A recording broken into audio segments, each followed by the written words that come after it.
Assalamualaikum warahmatullahi wabarakatuh.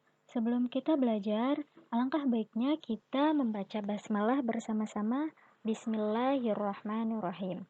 Oke, pada pertemuan kali ini kita akan membahas tentang terbentuknya keseimbangan pasar dan struktur pasar. Nah, ada permintaan dan penawaran. Kita akan bahas terlebih dahulu yaitu konsep dasar permintaan. Permintaan sendiri adalah jumlah barang dan jasa yang diinginkan konsumen. Diinginkan konsumen pada harga dan waktu tertentu. Nah, dalam bahasa Inggris itu permintaan disebut dengan demand. Nah, permintaan ini pada dasarnya berfokus pada si konsumen atau para konsumen. Untuk hukum permintaan, jika harga atau price naik, maka QD atau permintaan atau quantity demand akan menurun. Lalu jika harga turun, maka permintaan akan naik. Sebagai contoh, harga daging lagi turun nih.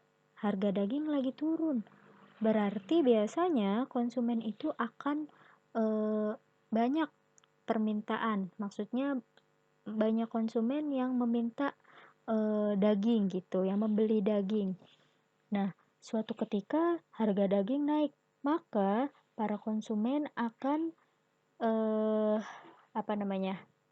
permintaannya akan menurun pula. Jadi ini kalian harus ingat hukum permintaan ya. Jika harga naik, maka permintaan akan turun. Lalu jika harga turun, maka permintaan akan naik gitu. Nah, selanjutnya ada faktor yang mempengaruhi permintaan. Yang pertama ada pendapatan. Jika pendapatan naik, maka permintaan akan naik pula. Selera. Nah, selera misalkan K-pop nih, lagi demam K-pop, meningkat, maka permintaan pun akan meningkat kan? Lalu ada jumlah penduduk atau pembeli. Nah, misalnya nih kita di negara Indonesia membutuhkan nasi, berarti atau membutuhkan beras maksudnya.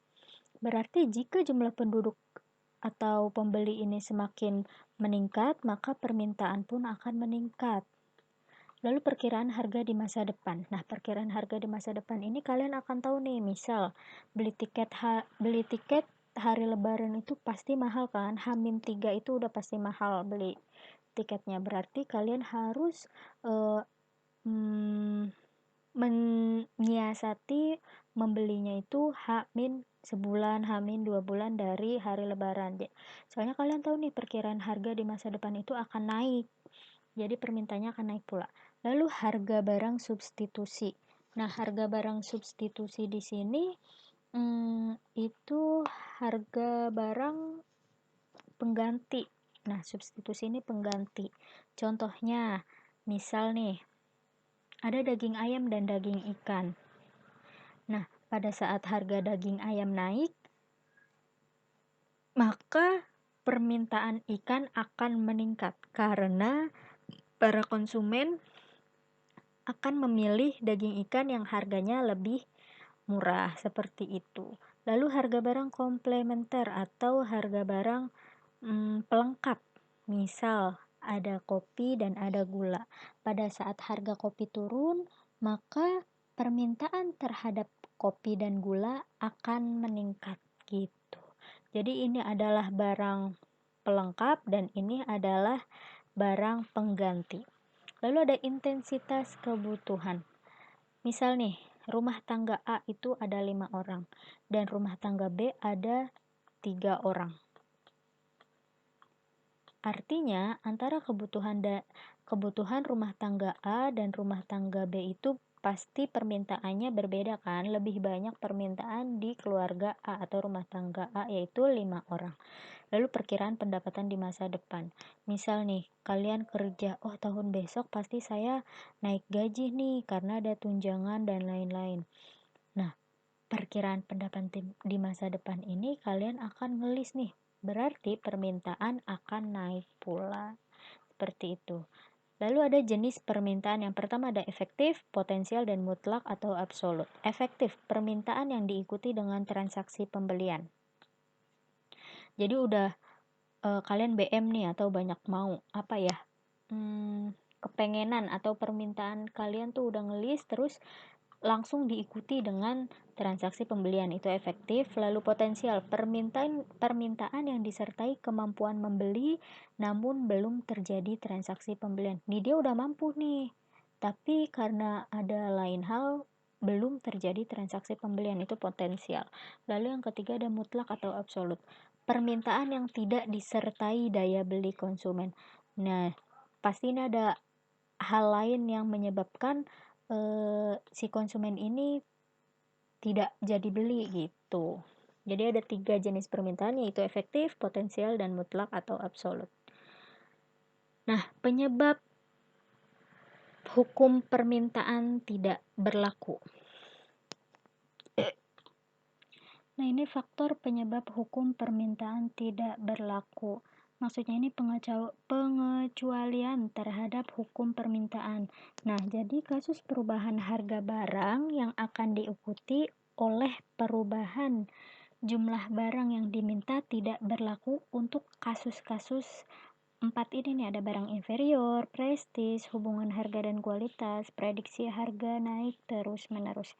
Nah, maksud barang inferior ini adalah barang-barang yang biasa dikonsumsi oleh masyarakat dengan penghasilan rendah. Contohnya konsumsi gaplek, tahu gaplek kan? Kayak ubi yang diolah gitu. Nah, jika pendapatannya naik, maka akan mengkonsumsi barang yang lebih baik. Misalnya, konsumsi gaplek diganti dengan konsumsi beras atau nasi gitu. Lalu yang kedua ada prestis. Prestis di sini adalah barang yang menurut pandangan orang secara subjektif dianggap akan dapat meningkatkan harga diri seseorang. Contohnya mobil mewah, rumah mewah, apapun yang mewah. Lalu yang ketiga ada hubungan harga dan kualitas. Nah, dalam hubungan harga dan kualitas ini biasanya kan orang tuh seringkali menggunakan patokan harga sebagai pedoman dari kualitas suatu barang atau jasa. Nah, biasanya orang-orang itu jika harga barang yang diminta akan menjadi tinggi karena konsumen beranggapan bahwa barang-barang mahal memiliki kualitas barang yang lebih baik dibandingkan barang yang lebih rendah atau lebih murah gitu. Makanya hukum permintaan ini tidak berlaku. Apa tadi hukum permintaan? Jika harga naik, maka permintaan akan turun. Jika harga turun, maka permintaan akan naik. Lalu yang keempat ada prediksi harga naik terus-menerus.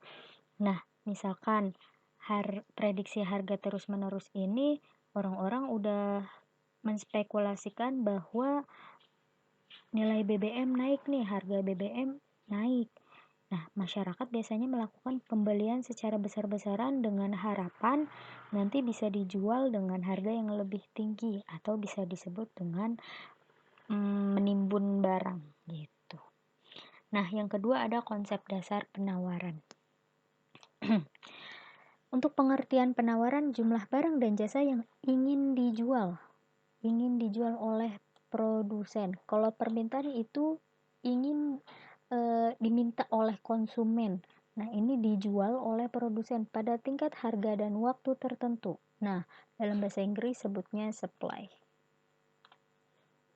Jadi penawaran itu landasannya adalah si produsen ya. Kalau permintaan itu konsumen.